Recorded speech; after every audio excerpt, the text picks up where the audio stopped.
광주 MBC 아침 종합 뉴스. 4월 17일 수요일 아침 종합 뉴스입니다. 정부와 여당이 5.18 기념일 전에 진상조사위 구성을 마무리 짓기 위해 자유한국당 추천위원을 받아들이기로 했습니다. 1년 앞으로 다가온 21대 총선에서 세대교체가 얼마나 이루어질지 다선 의원들의 기득권 연대가 가장 큰 변수가 될 것으로 보입니다. 세월 호의 CCTV 영상 기록이 진실규명의 핵으로 떠오르고 있습니다. 녹화가 중단된 시점부터 발견된 과정까지 의혹투성입니다. 이상 오늘의 주요 뉴스입니다.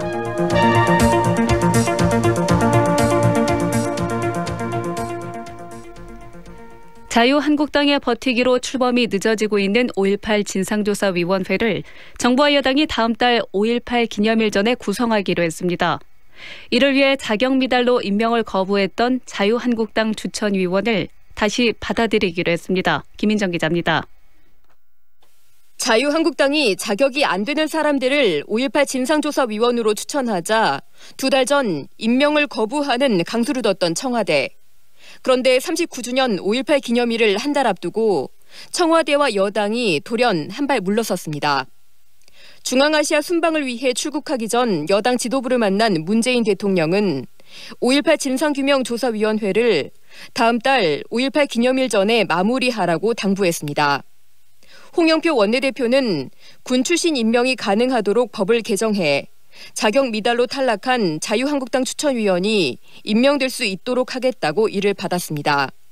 달라진 분위기는 나경원 자유한국당 원내대표와 여당의 물밑 협상에 따른 것으로 알려졌습니다. 자유한국당이 끝까지 버티자 청와대가 임명을 거부한 자유한국당 추천 2후보 중 군 출신 권태호 후보는 받아들이고 기자 출신 이동욱 후보는 빼는 걸로 잠정적으로 합의했다는 겁니다. 협상의 조건에는 자유한국당이 5.18 당사자라며 문제 삼아온 민주당 쪽 추천 인사 1명을 빼는 것도 포함된 것으로 알려졌습니다. 5.18까지 시간이 얼마 남지 않은 상태에서 청와대와 여당이 꺼내든 법 개정은 교착 상태를 풀 묘안이 될 수도 있습니다. 그러나 자유한국당의 자격 미달 후보를 받기 위해 법까지 바꾼다는 굴욕적 협상안이 임명 거부를 택하고 2달을 끈 청와대와 여당이 내놓을 수 있는 최선이었는지는 돌아볼 일입니다. MBC 뉴스 김민정입니다. 1년 남은 21대 총선에서도 세대교체 요구는 거셀 것으로 보입니다. 지금의 정치 상황을 보면 물갈이 바람이 불 가능성이 크지만 다선 의원들의 벽을 넘는 건 이번에도 만만치 않아 보입니다. 정용 기자입니다. 내년 총선 호남에선 세대 교체를 원하고 있습니다. 지난주 조사를 보면 현역 의원보다는 다른 인물이 당선되길 더 바라고 있습니다. 민주당 지지율이 계속 유지된다면 내년 총선의 경우 세대 교체가 현실이 될 가능성이 높습니다.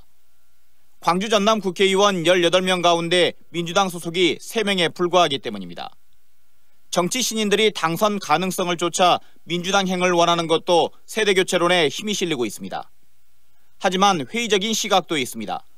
광주 전남 국회의원의 40% 가까이가 3선 이상인 가운데 현역 의원들의 관록을 넘어설 수 있냐는 이유에서입니다. 과거에 보았던 것처럼 유능하고 참신한 대항마를 내세우지 못한다면 현직 프리미엄을 극복하긴 어렵기 때문입니다. 우리나라의 선거법은 오승용 킹핀 정치 신인들이 정책연구소 자신을 알릴 수 있는 소장입니다. 기회 자체가 제도적으로 봉쇄이 되어 있는 측면이 매우 많습니다. 현역 의원들에게 일방적으로 유리한 구조이죠. 또 야권발 정기 개편이 가시화될 경우 현직의 벽은 더욱 높아지게 됩니다. 선거제 개편도 세대 교체론의 중요 변수입니다. 지금과 같은 승자독식 구조하에서는 거대 정당 중심으로 판이 짜일 가능성이 높지만 연동형 비례대표제로 개편될 경우 지역 내 지지율 2위인 정의당 소속의 새 인물도 국회에 진출할 수 있는 문이 열리게 됩니다. MBC 뉴스 정용욱입니다. 한전공대 설립을 위한 지자체의 재정 지원 내용을 담은 이행 협약이 다음 주 중으로 체결될 것으로 전망됩니다. 전라남도와 나주시 등에 따르면 한전공대 재정 지원 이행 협약식이 다음 주 23일쯤 빛가람 혁신도시에 있는 한전 본사에서 진행될 예정입니다. 이행 협약 체결 앞서 전라남도 의회는 1,000억 원 규모의 재정 지원 동의안을 통과시켰고 나주시의회도 내일 원포인트 임시회를 열어 한전공대 재정 지원 동의안을 처리할 예정입니다. 광주 전남 지역 무역 수지 흑자 폭이 지난해보다 30% 이상 감소한 것으로 나타났습니다. 광주본부 세관이 발표한 3월 광주 전남 수출입 동향 자료에 따르면 수출이 지난해 같은 기간보다 감소한 반면 수입은 크게 늘어 무역 수지가 31.4% 감소한 8억 600만 달러 흑자를 기록했습니다. 올해 1월부터 3월까지 누적 수출액도 지난해 같은 기간보다 5.5% 줄었고 수입은 0.4% 증가해 1분기 무역 수지가 24.5% 감소한 것으로 집계됐습니다. 세월호 참사가 일어난 지 5년이 지났지만 침몰 원인은 밝혀지지 않았습니다. 세월호에는 60넉 대의 CCTV가 구석구석을 비추고 있었지만 침몰 순간이 녹화된 기록은 없습니다. 그런데 구조 순간까지 배 안에서 CCTV 화면을 봤다는 생존자의 증언에 영상 조작 의혹을 낳고 있습니다. 보도에 김진선 기자입니다. 세월호 생존자인 강모 씨의 증언입니다. 탈출 직전에 유심히 CCTV 화면을 봤다. 화면을 통해 아버님을 찾으려 했다. 해경 헬기가 현장에 도착한 건 오전 9시 27분.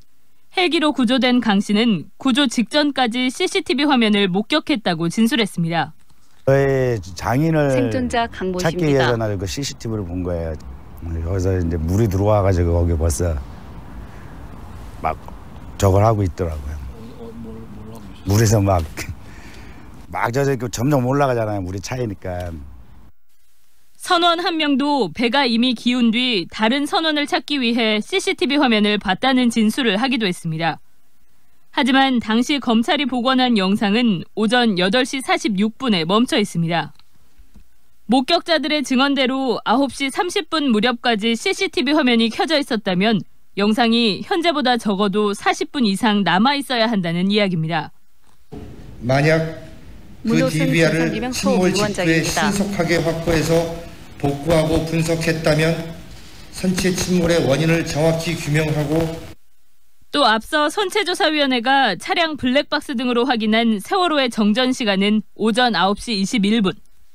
13초 뒤 비상전원이 들어왔고 완전히 전기 공급이 중단된 건 9시 49분으로 사고가 난 한참 뒤까지 전기는 정상적으로 공급됐습니다. 목격자의 증언과도 정전과도 무관하게 멈춰버린 세월호 CCTV 영상들. 5년 만에 진행되는 재복원 작업에 관심이 쏠리고 있습니다. MBC 뉴스 김진선입니다. 세금을 내지 않고 호화 생활을 하던 고액 상습 체납자에 대해서 광주시가 처음으로 가택 수색에 나섭니다.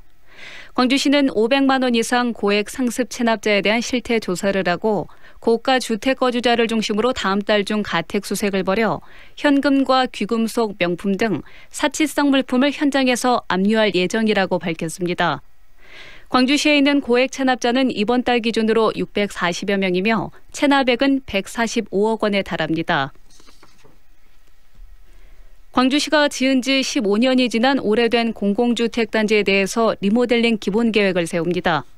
광주시는 올해 하반기부터 전수조사를 하고 15년 이상 된 공동주택 730여 단지 25만여 가구에 대해 리모델링 기본 계획안을 내년 하반기까지 세울 계획입니다. 끝으로 날씨입니다. 오늘 광주와 전남 지역은 하루 종일 흐르고 아침까지는 가끔 비가 오겠습니다. 낮 최고 기온은 18도에서 21도로 어제보다 조금 낮겠지만 평년보다는 따뜻하겠습니다. 기상청은 서해와 남해 전해상에 안개가 짙게 끼는 곳이 많겠다며 항해나 조업하는 선박에 주의를 당부했습니다. 광주 지방 현재 기온은 15도입니다. 백수진입니다. 이상으로 MBC 8시 뉴스를 마칩니다.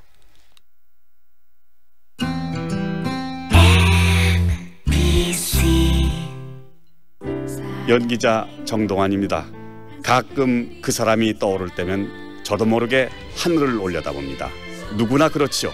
그리운 사람이 보고플 때면 을에 하늘을 올려다보게 되는 것. 사람이 곧 하늘이기 때문이죠. 사람을 하늘같이 섬깁니다. 스카이 장례식장. 아이 키우는데 남자 여자가 어딨나? 육아휴직 잘 갔다 와. 유치원 끝날 시간이잖아. 걱정 말고 가. 잠깐만요. 아이들 지나가게 제가 비켜드릴게요. 당신의 배려가 아이를 키우는 힘이 됩니다. 내 아이란 마음으로 함께하면 어떨까요? 공익광고협의회. 지금 시각은 8시 10분입니다.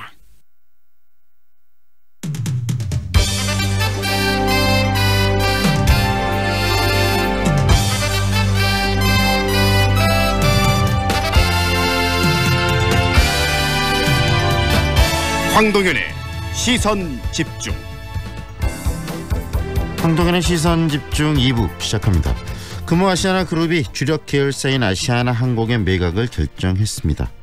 갚아야 할 빚과 높은 부채율을 본다면 다른 해법은 없어 보이지만 금호그룹이 호남에 뿌리를 두고 있는 그룹이기 때문에 지역 경제에 미치는 영향들에 대해서도 관심이 높을 겁니다.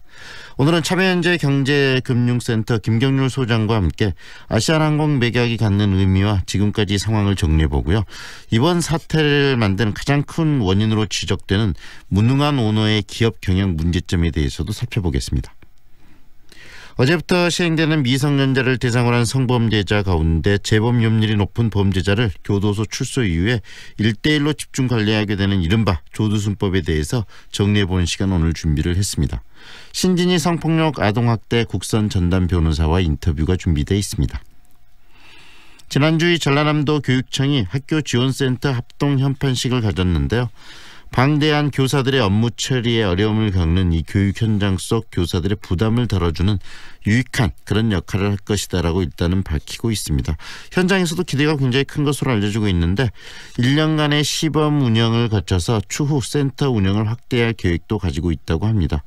장서궁 전라남도 교육감 연결해서 학교 지원센터가 하는 일 그리고 앞으로의 관련 계획에 대한 이야기도 듣도록 하겠습니다. 황동현의 시선집중 계속됩니다.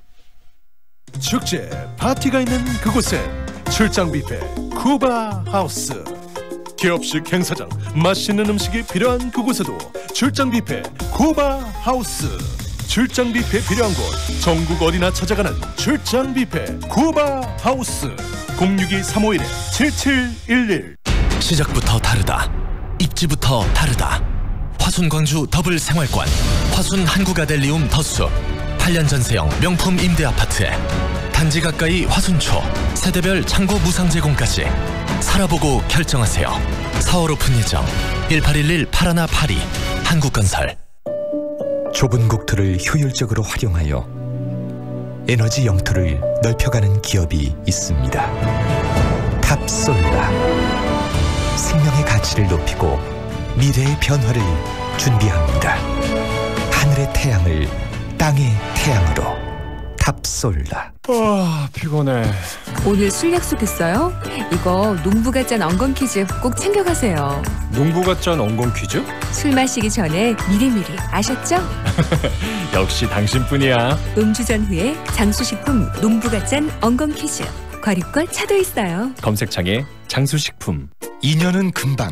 이사 걱정 없이 내 집 마련을 원한다면 호수공원과 테라스 거리, 생활을 생각한다면 16개 공공기관 이전 예정까지 미래 가치를 기대한다면 사랑으로 선택하세요.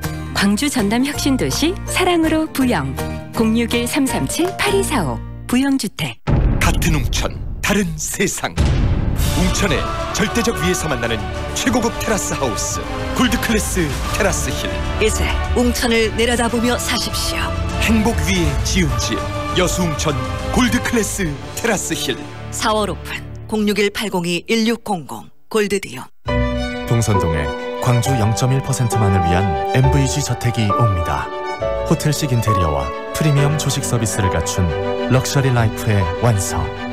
프레스티지 펜트하우스 동선동 남양휴튼 MVG 062-385-8988 남양건설 상상하우징.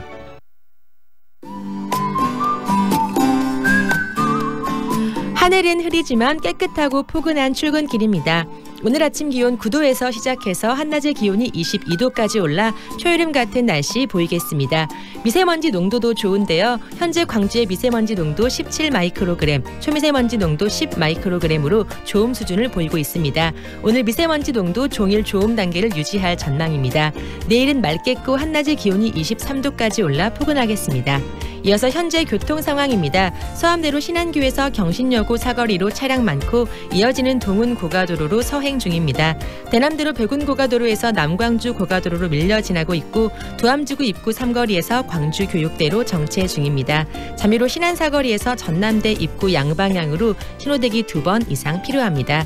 차간 거리와 적정 속도 유지로 오늘도 안전운전하시기 바랍니다. 지금까지 좋은 아침 좋은 일자리 광주 전문 취업 어플 사랑방 잡 협찬 날씨와 교통정보의 정은솔이었습니다. 황동현의 시선집중과 함께하고 계시는 지금 시각 8시 15분 19초 막 지나고 있습니다. 한때 재계 7위까지 올랐던 이 금호 아시아나그룹이 추락하고 있는데요. 자금난을 이기지 못하면서 주력 계열사인 아시아나항공의 매각을 결정을 했습니다. 이번 매각 사태 다시 한번 정리를 해보고요. 이번 사태의 가장 큰 이유로 지목되는 이 무능한 오너 경영이 갖는 문제점에 대한 이야기도 오늘 곁들여 나눠보도록 하겠습니다. 참여연대 경제금융센터 김경률 소장 연결합니다. 안녕하세요, 소장님. 예, 반갑습니다. 네, 이 금호 아시아나 그룹에서 가장 주력 기업이라고 할 수 있는 게 아시아나항공인데 바로 이 아시아나항공을 지금 금호가 매각을 하겠다고 입장을 밝혔습니다. 지금까지 과정을 좀 정리해 주시겠습니까? 네, 지금 현재 금호 산업이 아시아나항공의 지분을 33.47%를 가지고 있는데요. 그걸 이제 매각하겠다고 내놨던 것이고요. 네. 사실 이제 세간의 평가가 정확하다고 해야 될 텐데요. 많이 언론에 오르내린 것처럼 금호그룹에게는 2006년과 2008년 약 10조 원을 들여서 인수한 대우건설과 대한통운의 인수, 이것이 독이었던 것 같습니다. 네. 우리가 이제 비근한 예로 조양호 회장, 대한항공의 조양호 회장이 1999년 회장 취임 후에 2018년까지 20년 동안 영업현금으로 회사는 29조 원을 벌어들였습니다. 네. 아시아나항공 역시 과거 10년간만 봤을 때 영업현금 흐름이 4조 5천억이거든요. 네. 이 말씀은 이제 회사는 그리고 영업은 잘 됐다는 얘기입니다. 네. 결국은 오너 리스크가 오너의 어떤 방만한 경영, 일감 몰아주기, 사익편 챙이 등이 회사를 망쳤다고 봐야 할 것 같습니다. 결국은 잘 나가는 회사를 오너의 잘못된 판단으로 인해서 힘들게 만들었다는 이야기 아니겠습니까? 그렇죠. 이야기해 주신 것처럼 이 대우건설, 그다음에 대한통운을 무리하게 인수한 때부터 지금 금호가 굉장히 삐덕거리고 무너졌는데 그 결정의 중심에 바로 박성구 회장이 있었던 거 아니겠습니까?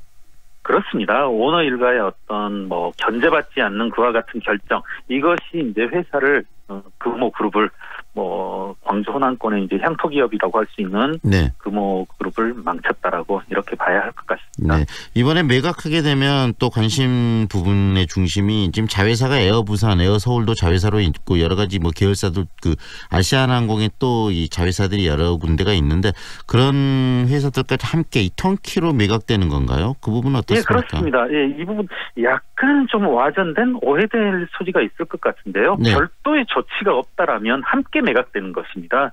지금 아시아나항공이 에어서울의 지분을 100% 그리고 에어부산의 지분을 44.17%를 가지고 있어서요.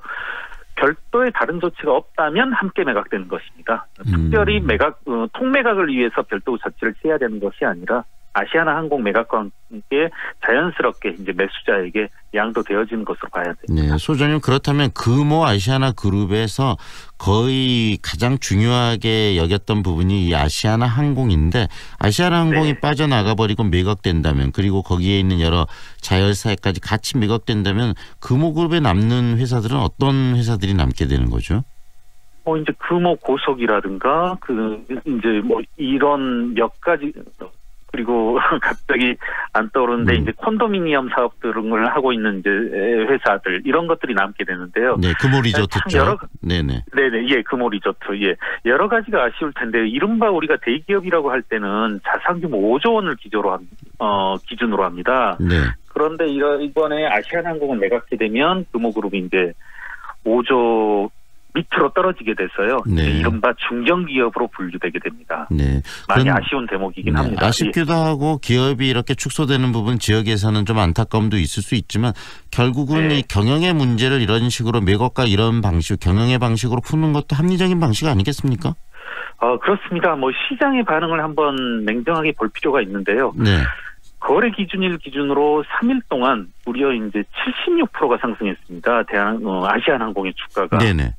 예, 이만큼 이제 시장에서 그리고 이제 주주들은 지금 아시아나항공의 상황을 누가 이와 같이 야기시켰는지 냉정하게 이제 판단을 내리고 있는 거죠. 사실 네. 오너 일가가 경영에 손 떼겠다고 하니까 이와 같이 주가가 이제 이른바 날아갔다라고 하는 것은 그만큼 아시아나항공의 그간 오너 일가의 전횡, 존재 자체만으로도 큰 짐이었다.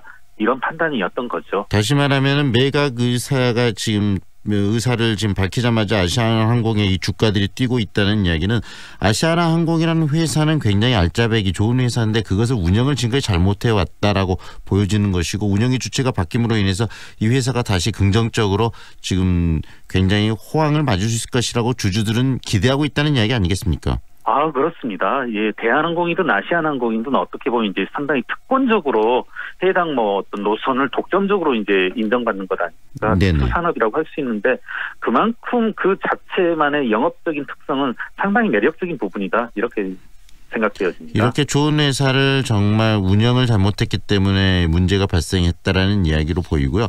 그래서 오늘 좀 구체적으로 이야기를 나눠보고 싶은 게 이 오너 리스크 문제입니다. 우리 사회에 이런 큰 그 영향을 주는 대기업들, 그다음에 큰 계열사를 함께 거느리고 있는 그런 회사들을 한 사람의 오너가의 의사결정에 의해서 좀 움직이는 구조 아니겠습니까?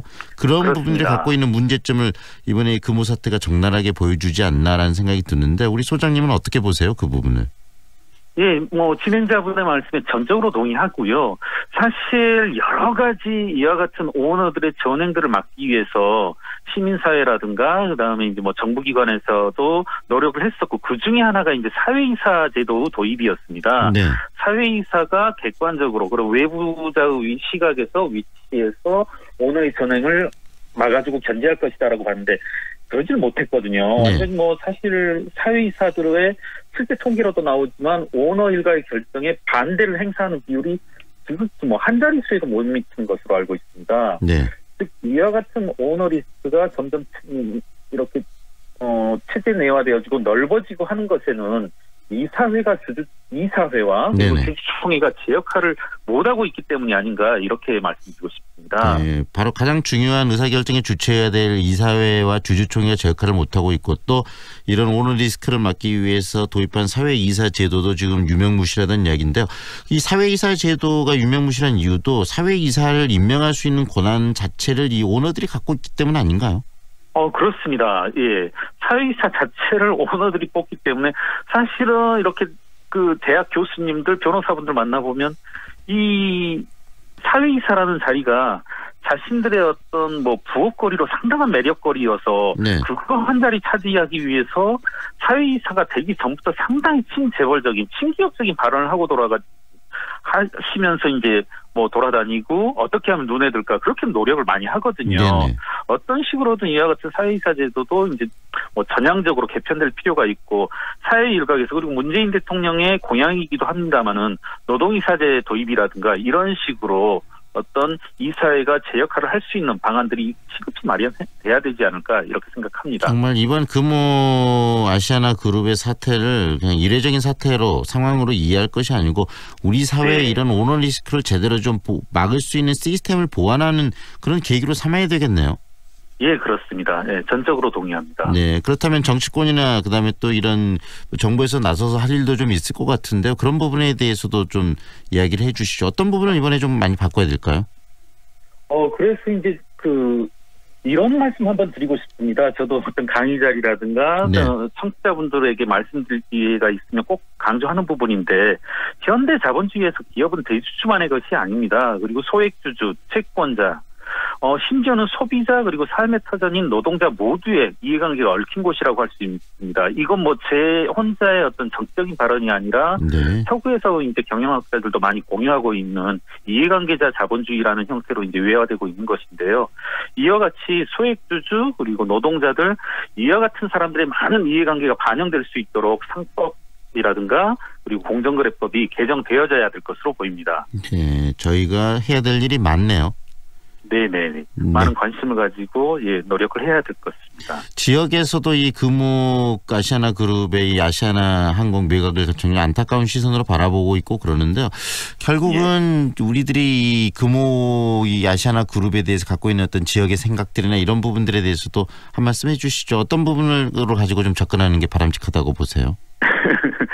개인적으로 이런 말씀 드려도 되는지 모르겠는데 저도 이제 광주에서 금호고등학교를 나와서 무척이나 이제 애정을 가지고 있는 관심을 가지고 지켜봤던 그런 기업인데 네. 사실상 이제 지역의 대표 기업이라고 하는 것이 이제 없어졌는데 보다 우리가 이와 같은 일이 발생하지 않기 위해선 그리고 뭐 지역뿐만 아니라 대한민국의 자본주의가 발전하기 위해선 이와 같은 재벌개혁 과제에 대해서 모두가 관심을 가지고 이거 뭐 어떤 학자들만의 누구 특정인들만의 전유물이 아닌 재벌개혁은 모두가 나서야 될 그러한 과제라고 생각하고 있습니다. 네, 문재인 정부 출범하면서 적폐청산을 이야기하고 그 적폐 가장 중심에 또 이 재벌개혁 이야기를 했었는데 그게 아직까지도 3년이 지났는데도 제대로 청산되지 않은 모습들이 바로 또 오늘의 사태를 불러온 원인 중에 하나일 수도 있겠습니다. 그렇습니다. 예, 가장 아쉬운 대목 중에 하나인데요. 사실 재벌개혁 과제, 재벌개혁 공약들이 현 정부 들어서 거의 시행되지 못하고 형해화되어져 가고 있는 그런 상황입니다. 네, 오늘 말씀 여기까지 듣겠습니다. 고맙습니다. 네, 감사합니다. 지금까지 참여연대 경제금융센터의 김경률 소장과 함께했습니다.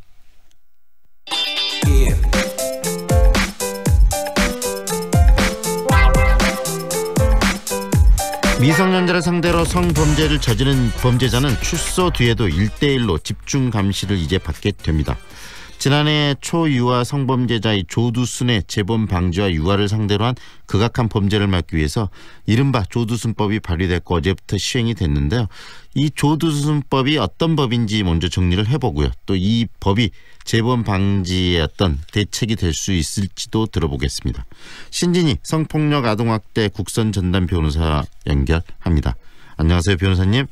네, 안녕하십니까. 네, 이 조두순 이 출소 소식을 국민들이 접하면서 굉장히 우려도 많이 하고 있는데 내년 12월에 출소한다는 거 아니겠습니까? 그렇습니다. 네. 그래서 지금 이런 범죄자가 재범을 막기 위해서 법을 만들자 그리고 지금 법이 만들어졌고 어제부터 시행이 되고 있는데 이 당장 이런 그 가해자의 출소 이야기를 들으면 피해자와 가족들은 정말 두려움에 떨 것 같습니다. 현장에서 그런 이야기들을 많이 듣고 또 경험도 하시잖아요, 변호사님. 그렇죠. 이제 출소 때부터는 더 불안해지시는 거고요. 네. 사실은 신고할 때도 굉장히 주저하세요. 네. 네, 용기 내서 신고하셨는데 신고한 거 가해자가 아느냐. 뭐 그런 말씀하시면서 그러면 찾아오면 어떡하냐. 뭐 이런 말씀도 굉장히 많이 하시고요. 네. 근데 출소되면 뭐 사실은 이제 피해자가 신청을 하면 출소 전 일주일 전에 문자 통지를 해줍니다. 네.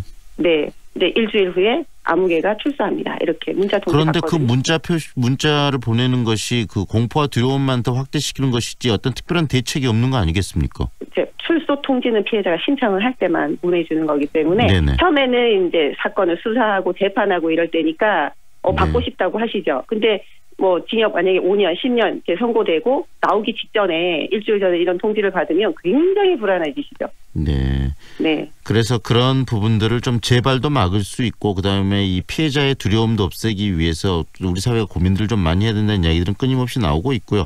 그 과정에서 이 일단 조두순법, 일명 조두순법이 통과가 되고 어제부터 시행이 되는데 어떤 법인지 정리해 주시겠습니까? 네, 이 조두순법은 그간에 있었던 전자장치 부착법에 한 2가지 정도가 이제 개정된 건데요. 네. 첫 번째는 이제 19세 미만의 미성년자에 대한 성폭력 범죄를 저지른 사람에 대해서는 피해자에 대한 접근 금지를 포함한 특별한 준수사항을 부과해야 된다. 이런 게 이제 신설됐고요. 네. 또 하나는 이게 전자장치를 부착한 사람들 중에서 재범의 위험성이 현저히 높은 사람한테는 1:1로 전담하는 보호관찰관을 지정해야 된다. 이런 내용이 들어간 겁니다. 네, 그런데 이 재범률이 높은지 높지 않은지 그 판단하는 부분도 너무나 좀 자기적일 수 있지 않습니까? 네. 네. 근데 이제 재범률이란 말은 조금 부적절하고요. 재범률이란 거는 그러니까 한 번 범죄를 저지르고 또다시 범죄를 저질러야 되는 거거든요. 그게 네네. 아니라 요거는 재범의 위험성, 재범을 저지를 가능성 이렇게 생각하시면 되는 것 같고요. 네. 네. 요거는 이제 그 전담보호관찰심의위원회에서 결정을 하게 됩니다. 네. 네. 그런데 조두순 같은 경우에는 재범 가능성이 좀 높다고 봐야 되는 건가요? 심리를 어떻게 이해를 해야 될까요?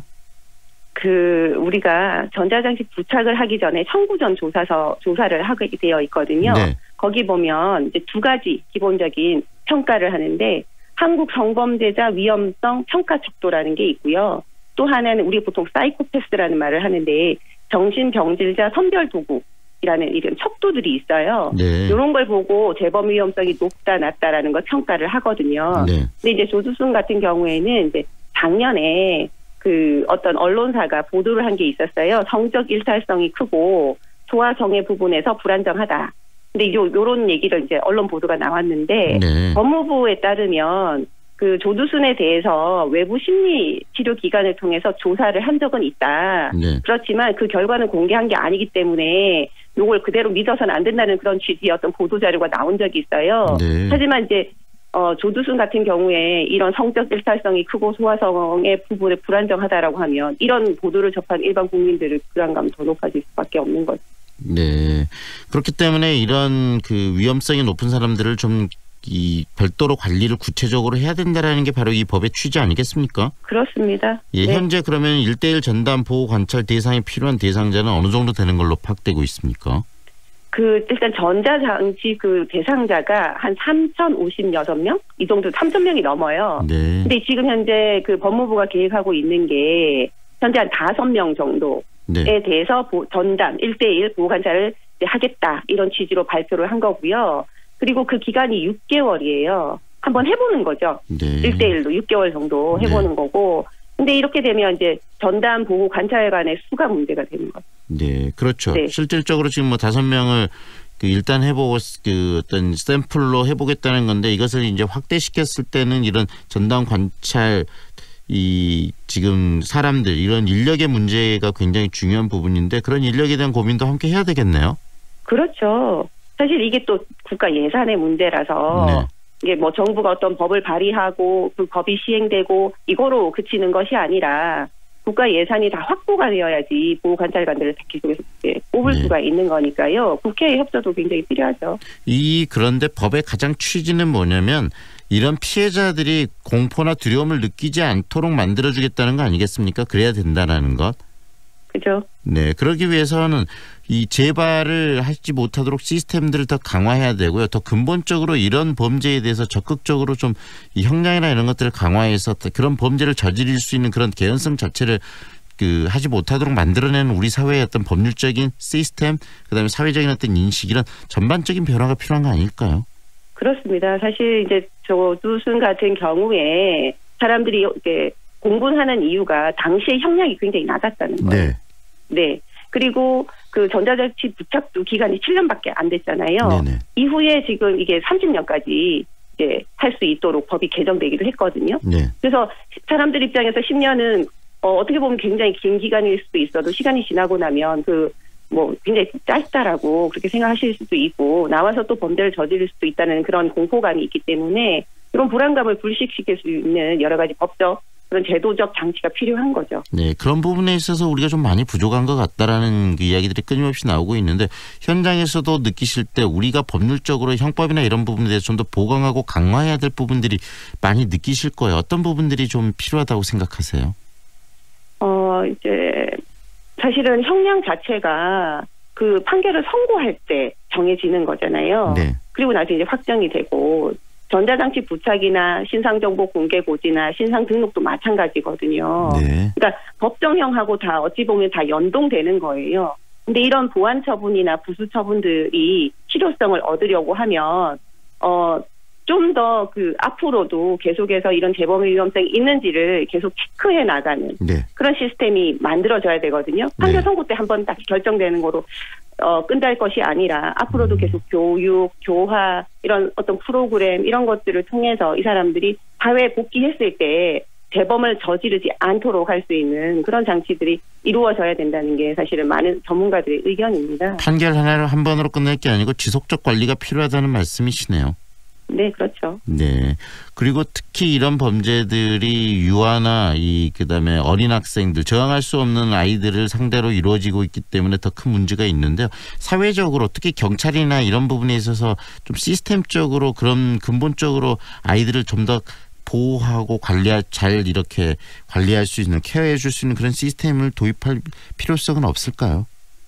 사실 나름 하고는 있는데요. 그러니까 아이들 같은 경우에는 모르는 사람이 오면 도와주지 말라고 한다거나 여러 가지 교육들을 하고 있거든요. 네. 근데 그게 거의 다 피해자 중심적인 교육이에요. 피해자한테 피해라는 식이잖아요. 그게 아니라 가해자를 양산하지 않도록 하는 시스템, 인권 교육이 더 필요해요. 네. 이런 것들이 다른 사람의 권리를 침해할 수 있다는 교육은 아주 초등학교 저학년 때부터 하는 거고 맞추어서 부모 교육도 이루어져야 되고요. 네. 그리고 뭐 아이들을 지도하는 선생님들에 대한 교육도 반드시 이루어져야 되는 거죠. 그러니까 맞물려서 가야 되는 거지.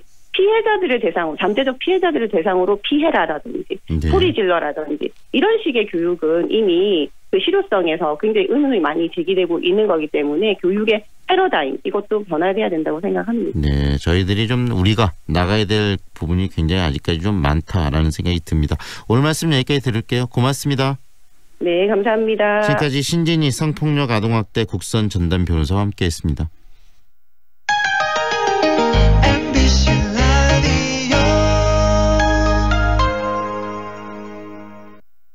뭐해? 괜찮은 직업학교 찾고 있어. 아직 호남 직업 전문 학교를 몰라? 99년부터 13년 연속 우수훈련기관. 우리 쪽 공동훈련기관으로 재직자 향상 교육도 한대. 오, 역시 정보통인데. 하나 더. 지금 호남에선 국비교육생을 모집 중이래. 우와. 김대리, 고혈압 당뇨 검사 받았어? 부장님, 전 30대부터 혈압약 먹고 있어요. 아, 그러면 광산구 고혈압 당뇨병 등록교육센터에 문의해봐. 등록하면 교육, 상담, 검사도 해주고 선물도 준다네.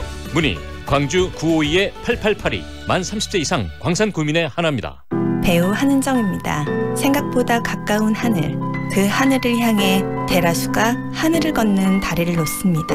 광주의 하늘을 당신에게 선물합니다. 하늘을 이어주는 아파트 봉선주월 대라수 어썸브릿지 광주 383-7774 대라종합건설. 첨단의 중심 특권을 누리는 오피스텔 첨단 트레비엔 H시티. 지하철 2호선 예정의 미래가치와 첨단 3지구 개발 호재를 품은 북층형 랜드마크 오피스텔 첨단 트레비엔 H시티. 4월 오픈 383-3535 한국자산신탁 SM 삼한기업 93.9 Feelings between the sheets. Why am I caressing my mama's fat knees? 세상을 보는 지역의 눈. 여러분은 지금 황동현의 시선 집중과 함께하고 있습니다. 전라남도 교육청이 추진 중인 학교 지원센터가 지난주 공식 출범을 했습니다. 업무 처리에 어려움을 겪는 교사들의 부담, 업무적 부담을 덜어주고 교육활동에 전념할 수 있도록 지원하는 그런 역할을 할 것으로 보이는데요. 학교 지원센터 출범을 한 이유 좀 구체적으로 들어보고요. 앞으로 어떤 식으로 지원센터가 역할을 하는지에 대한 이야기도 곁들여 듣겠습니다. 장석웅 전라남도 교육감 연결합니다. 안녕하세요, 교육감님. 네, 안녕하세요. 네. 네. 교육감님 지금 처음 이렇게 이제 역할을 맡으셔서 굉장히 바쁘시고 일도 많으시죠. 어떻게 보내고 계십니까? 예, 어제는 세월호 5주기 네. 행사 다녀왔고요. 저는 그 자리에서 이렇게 이야기했습니다. 이제는 슬픔과 추모를 넘어서 이제 새로운 희망을 이야기할 때다. 그래서 인간 생명과 행복을 중시하는 교육, 네. 협력과 존중과 배려가 넘치는 교육을 함께 만들어가자라고 이야기했고요. 네. 최근에 도의회에서 학부모회가 조례로 제정되었습니다. 그래서 관련 설명회를 또 학부모님들께 하고 있고요. 네. 기초학력 증진 방안이라든지 일반계 고등학교 진로 진학에 관한 연수 등등을 현재 진행하고 있습니다. 네. 굉장히 다양한 교육의 어떤 방향성도 잡으셔야 되고 그다음에 현장에서 이 교육에 대한 여러 가지 이야기나 이런 부분을 또 들어서 그걸 또 교육에 반영하셔야 되고 하루하루가 정말 바쁘시겠습니다. 예. 이 전라남도 교육청이 지금 학교 지원센터를 시범적으로 운영을 하신다라고 이야기를 들었거든요. 먼저 이 학교 지원센터를 만든 이유부터 소개를 해주시겠습니까? 네, 한마디로 말씀드리면 교사들이 교육 활동에만 전념할 수 있는 여건을 만들자. 그를 통해서 전남 아이들의 교육력을 높여보자라고 하는 것이 핵심적인 이유가 되겠습니다. 네.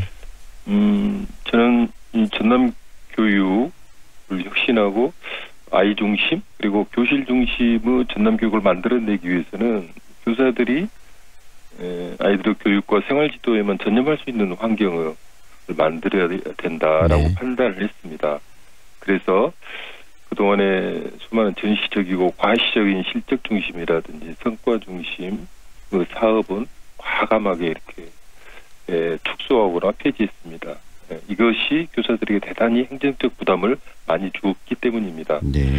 한 걸음 더 나아가서 조직 개편을 단행해서 또 본청이라든지 직속기관의 조직과 인원을 지역의 교육지원청, 학교지원센터에 배치해서 학교 행정 업무를 처리하고 교사들의 부담을 덜어주고자 했습니다. 앞에서 말씀드렸다시피 한마디로 말씀드리면 교사들이 교육 활동에 전념하고 그를 통해서 교육 혁신을 통해서 우리 아이들의 미래를 우리가 확실하게 좀 책임지자라고 하는 취지입니다. 결국 교육감님, 그 교사분들께서 교사들이 현장에서 아이들을 가르치는 것 외적으로 행정적인 업무에 너무나 많이 그 업무 과정에 시달리고 그러다 보니까 제대로 된 교육이 이루어질 수 없기 때문에 행정적인 부분들을 많이 이렇게 덜어내서 학교 지원센터가 처리해 줄 수 있도록 환경을 개선한 거네요.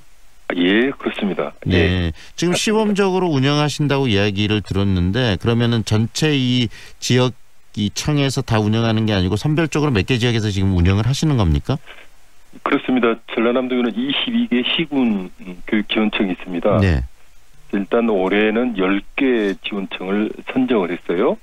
그래서 시단위, 목포 여수 순천 광양 시단위 4개, 그리고 도농복합형이라고 할 수 있는 나주와 무안에서 2군데, 농촌형 고흥해남 2군데, 도서 백지형 진도와 곡성 2군데 해서 도합 10군데를 시범 실시하고 있고요.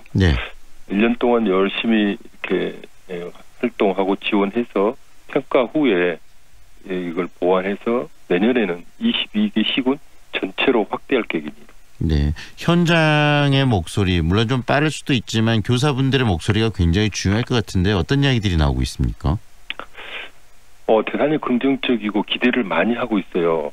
이제 본격적으로 활동한 지가 학교 지원센터가 활동한 지가 얼마 안 되기 때문에 아직 체감하기는 이르지만 어쨌든 교사들이 교육에만 전념할 수 있는 환경을 도교육청이 교육감이 앞장서서 만들겠다라고 하는 그런 정책에 대해서 적극적으로 지지하고 정말 이제는 시간이 없어서 공문 처리 때문에 행정 업무 때문에 학생 상담할 시간도 없다라든지 연구할 시간도 없다라고 하는 핑계가 이제는 통하지 않겠구나. 이제 정말 아이들 지도를 위해서 최선을 다해야 되겠다라고 하는 분위기가 만들어지는 걸로 알고 있습니다. 교육감님, 그러면은 이 센터가 운영은 어떻게 됩니까? 각 학교에 이렇게 그 전담이 뭐 직원들이 파견되는 시스템입니까? 아니면 각 그 지역청에서 일괄 그래서 맡아서 어떤 관아 이런 조직이 그걸 처리해 주는 방식으로 센터가 운영이 됩니까?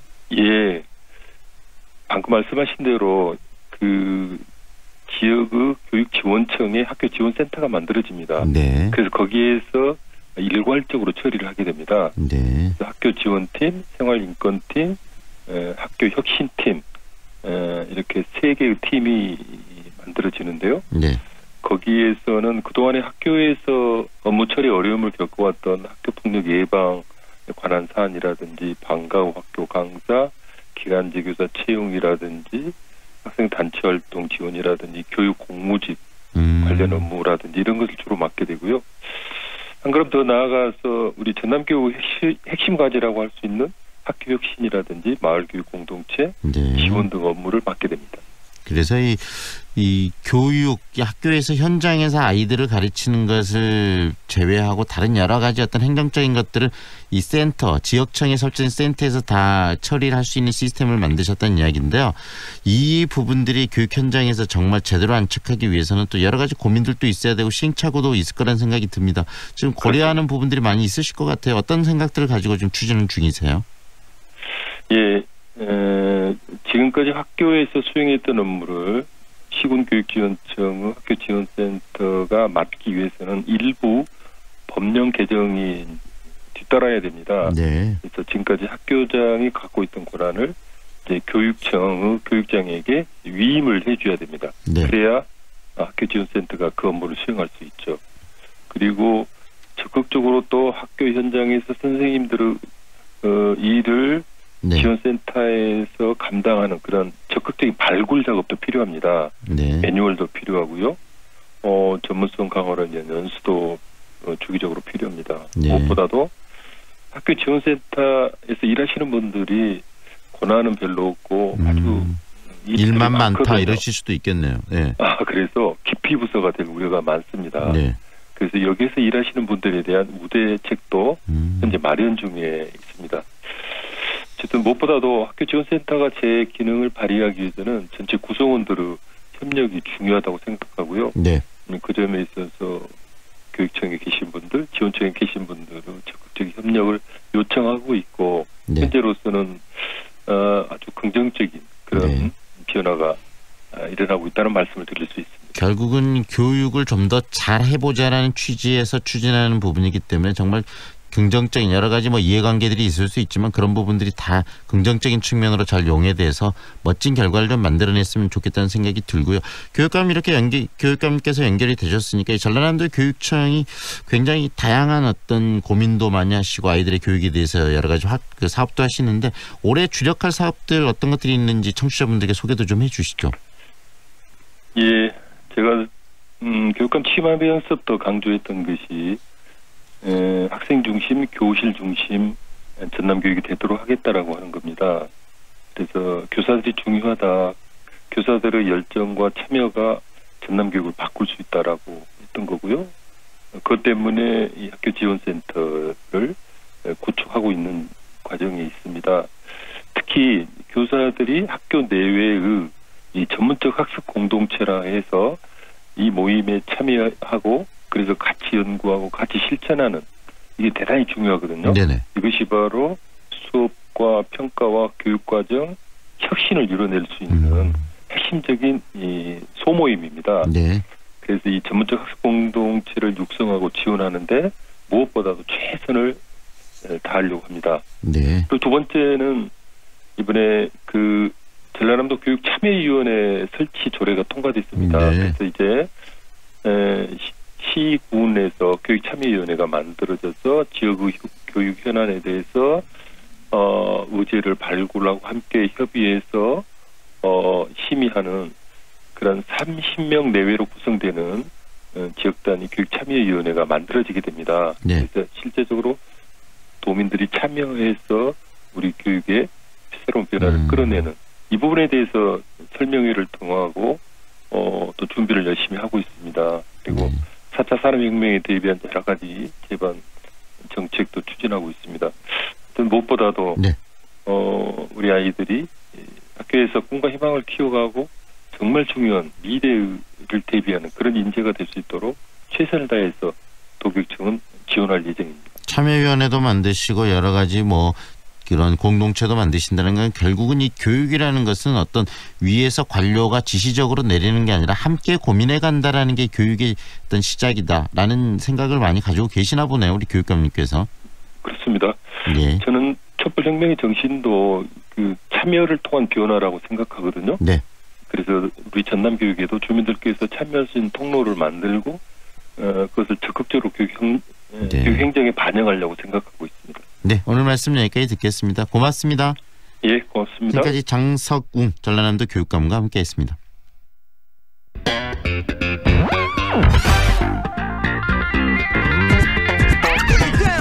다양한 남도의 소식을 만나보는 시간이죠. 오늘은 전남 중부권 소식 정리하겠습니다. 빛가람신문 박은정 국장 연결합니다. 안녕하세요, 국장님. 네, 안녕하십니까. 네, 시험 가동 잠정 합의로 해법을 좀 찾은 듯 했지만 또 나주역 신도시 열병합발전소 문제가 다시 어려움을 겪고 있네요. 네, 그렇습니다. 그 지역의 최대 현안으로 주민 반대를 불러왔던 그 나주 SRF 열병합 발전소가 그 시험 가동으로 환경 유해성 여부를 가리기로 했다는 소식을 전해드렸었는데요. 네. 하지만 그 지역 주민들이 거세게 반발하고 나서면서 시험 가동 논의가 다시 원점으로 돌아갈 분위기입니다. 심지어 그 시험 가동 합의가 무산될 경우 4개월간 공들여 진행해온 그 민간 협력 거버넌스가 해체될 우려도 나오고 있는데요. 네. 이와 관련해 그 11일 열릴 예정이었던 열병합 발전소 가동을 둘러싼 갈등 해결을 위한 그 민간 협력 거버넌스 7차 회의가 25일로 연기됐습니다. 네. 그 연기 이유는 그 위원회에서 참석하는 산자부 관계자들이 업무상 바쁜 일정으로 참석이 어렵다고 통보해 왔기 때문이라는 게 그 전남도 관계자의 설명인데요. 하지만 일각에서는 그 시험가동 잠정 합의에 대한 주민들의 반발을 의식했기 때문이라는 시각입니다. 네, 이 나주 열병합 발전소 쓰레기 연료 사용 반대의 범시민 대책 이름이 좀 길긴 기는데 이 범대회는 나주 열병합 발전소 앞에서의 반대 집회를 지금 매주 열고 있는 거 아니겠습니까? 네, 그렇습니다. 예, 이번 사안에 대해서 어떤 입장인지 궁금합니다.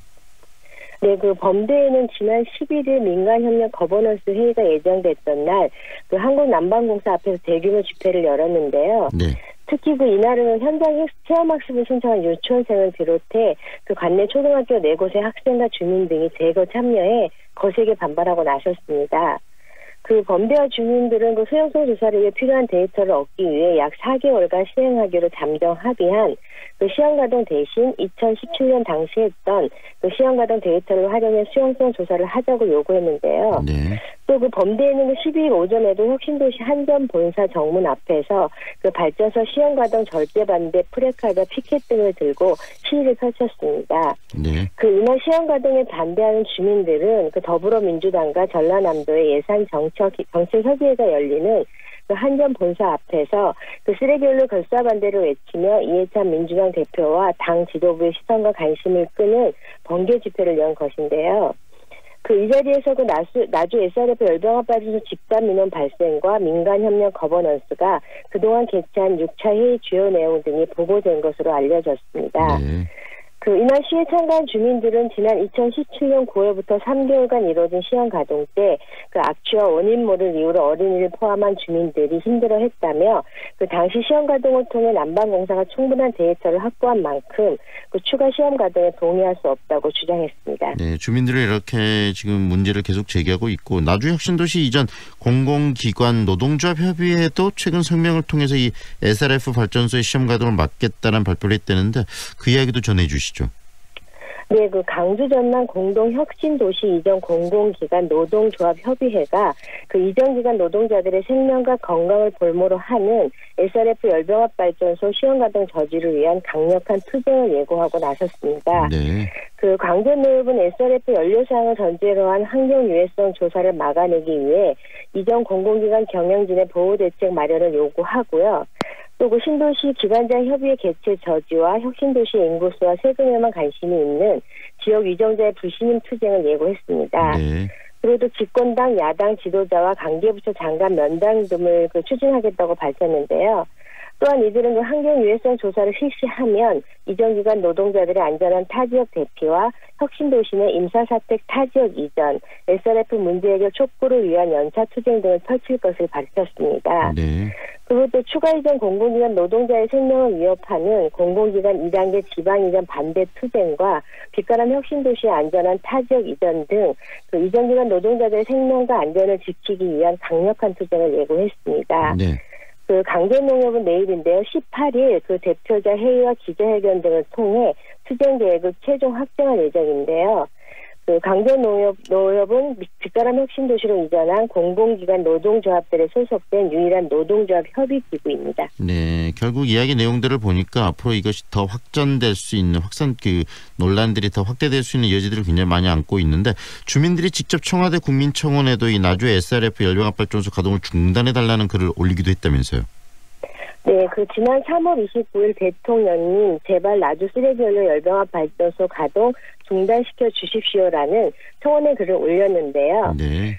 정부의 공공기관 지방이전 정책에 따라 어쩔 수 없이 나주 혁신도시에 살고 있는 직장인이자 아기 엄마라는 분이 올렸습니다. 네. 네, 내용은 현재 나주시에서는 수많은 주민의 반대를 무시하고 쓰레기연료 열병합 발전소 시험 가동을 앞두고 있다며 상식적으로도 환경에 유해한 방식을 진행하려고 하면서 4개월 동안 환경 유해성 조사를 병행한다는 것이 말도 되는 상황이냐고 따지고 있는데요. 네.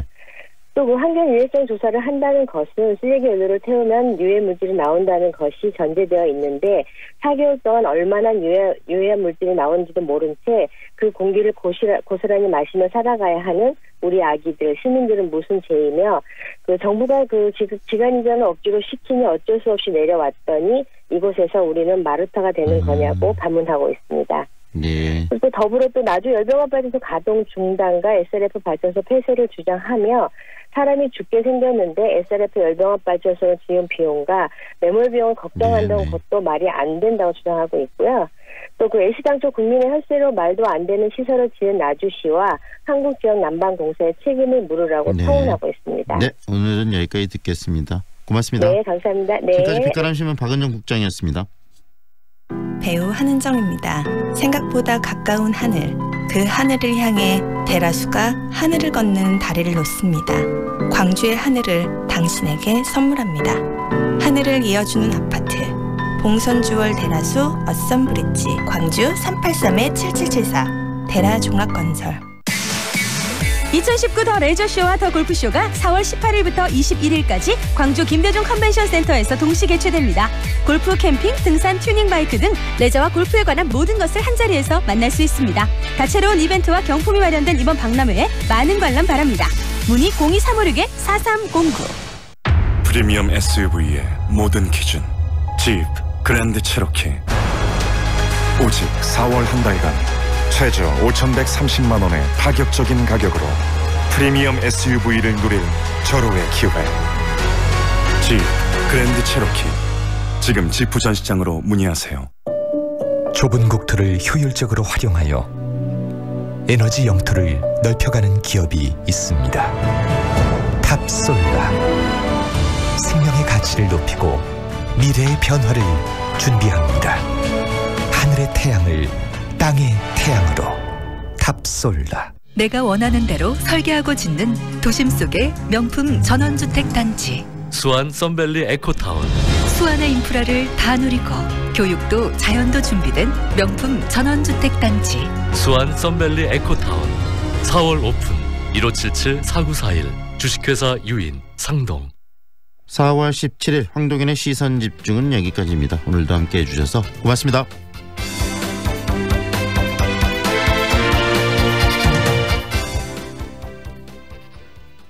지금 시각은 8시 57분입니다. 아이 키우는데 남자 여자가 어딨나? 육아휴직 잘 갔다 와. 유치원 끝날 시간이잖아. 걱정 말고 가. 잠깐만요. 아이들 지나가게 제가 비켜드릴게요. 당신의 배려가 아이를 키우는 힘이 됩니다. 내 아이란 마음으로 함께하면 어떨까요? 공익광고협의회. 우리가 태어나고 자란 우리 고장 광주. 우리가 자란 만큼 광주도 더 성장하길 바라는 마음을 이 한 장의 카드에 담았습니다. 광주 상생카드. 사용자 혜택은 더 많이. 지역 상권과 경제는 더 크게 성장할 수 있는 일석삼조의 광주 상생카드. 맛집에서도 카페에서도 문화생활까지. 이제 광주 어디에서든 광주 상생카드로 광주 사랑을 표현하세요. 당신의 따뜻한 소비가 함께 사는 광주를 만듭니다. 광주광역시.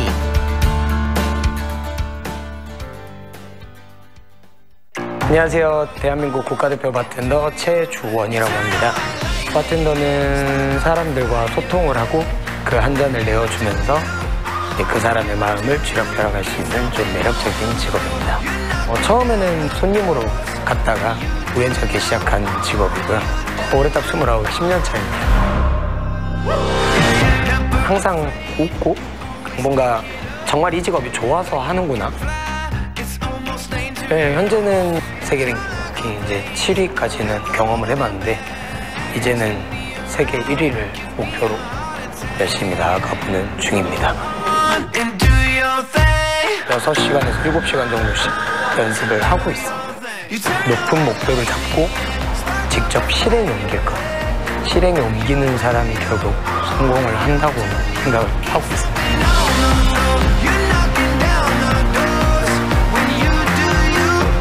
청년들의 우주정보를 위하여 건배! 광주 MBC가 청년들의 우주정복을 응원합니다. 청년의 꿈을 키우는 남도 청출어람. 이 캠페인은 글로벌 공기업 한국농어촌공사와 함께합니다.